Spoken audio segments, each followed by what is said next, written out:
It's like Voice of America in reverse. It is Adam versus the Man on RT America. Adam versus the Man is about living like a free, dignified human being. Living like government doesn't exist. Learn more at adamversustheman.com.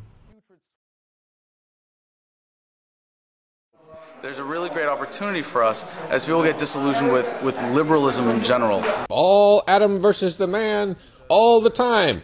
That's probably how it has sounded this week on the Ridley Report.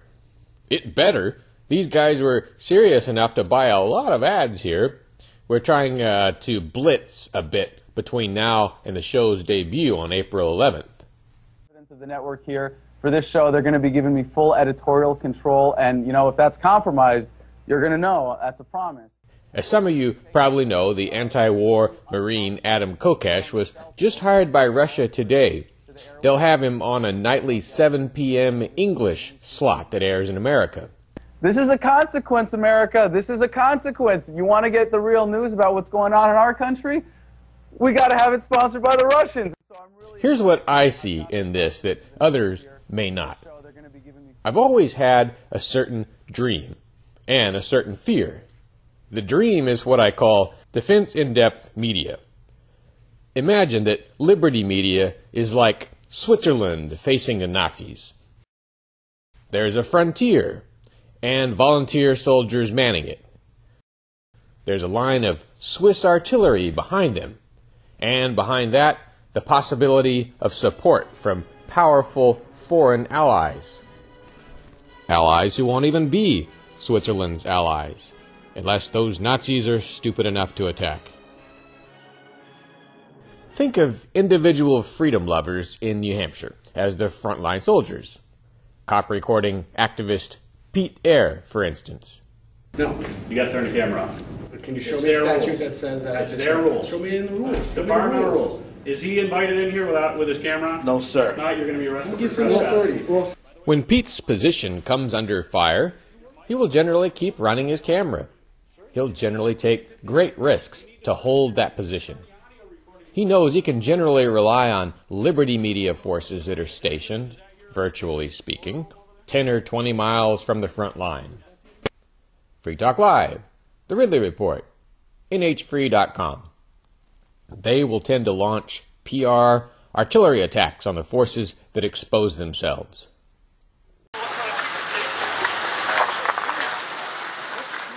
This gives Pete and others like him the courage to hold their ground, if appropriate. It provides a deterrent against ever crossing that frontier to begin with. But it's not enough. The would-be invader is powerful enough to take out Pete and all the local liberty media supporting Pete. Just like the German army was strong enough to reduce the Swiss frontier forts and the artillery behind them. But like the German army, big government forces in New Hampshire face a third obstacle to aggression. That obstacle is the mainstream press, the big press. Just as the Russian army of World War II was not allied with Switzerland, the big press is not necessarily allied with freedom lovers. But an attack on the liberty media artillery tends to draw them in on the side of the freedom folk. Their giant but distant air force of broadcast towers and influence, that force is as powerful as the government's. Once it gets involved, the aggressor can count on taking serious PR losses and may lose outright. What are you guys doing? Up until now, we have had only our frontline risk takers and our more entrenched secondary defenses to rely on. When we come under attack, the mainstream press sometimes gets involved, sometimes not.